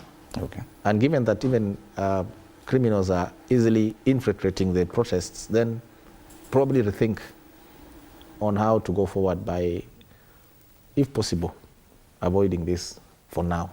Okay. Thank you. Thank you. Finally, Senator, you have about a minute or so. I have watched on international TV the anti-immigration demos in the UK, mm-hmm. and they have turned very ugly. Mm-hmm. People have gone looting, people have gone beating other people, and it is just horrible. So from where I sit, I think we need to agree, if you're going to demonstrate in exercise of your right under the Constitution, it should be regulated in a way that you will not affect what the other people are doing.